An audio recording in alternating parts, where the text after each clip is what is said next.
بسم اللہ الرحمن الرحیم۔ دماغ کو تباہ کرنے والی خراب عادتیں: کم روشنی میں کتاب پڑھنا، سگریٹ کا زیادہ استعمال کرنا، صبح کا ناشتہ دیر سے کرنے کی عادت، رات کو دیر تک جاگتے رہنا، کھانے کے اوپر سے پانی پی لینا، فاسٹ فوڈ کا زیادہ استعمال کرنا، پسینے کی حالت میں ٹھنڈا پانی پینا، زیادہ دیر ٹھنڈ میں رہنا، زیادہ دیر تک سوچتے رہنا، کمر کو جھکا کر بیٹھے رہنا، پاؤں میں جرابیں پہن کر سوئے رہنا، سوتے وقت سر کے نیچے 2 تکیے رکھنا،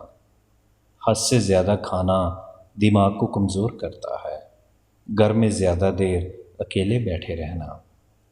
فاسٹ فوڈ کا زیادہ استعمال کرنا، زیادہ مرچ مسالے والا کھانا، کھاتے وقت ٹی وی دیکھنا، کھانے کے اوپر سے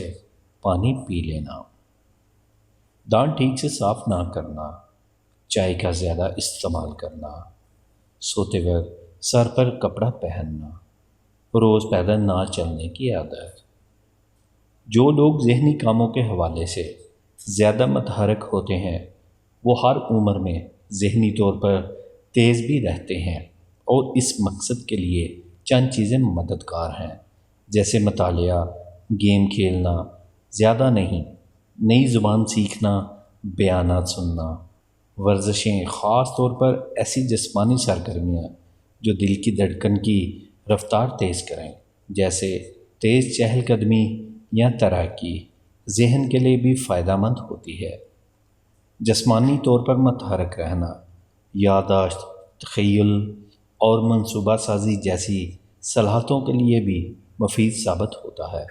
اپنے دماغ کو ہر عمر میں جوان رکھنے کے لیے ایسی غذاؤں کا انتخاب کریں جو دل کے لیے مفید ہونے کے ساتھ ساتھ پیٹ سے محفوظ رکھیں۔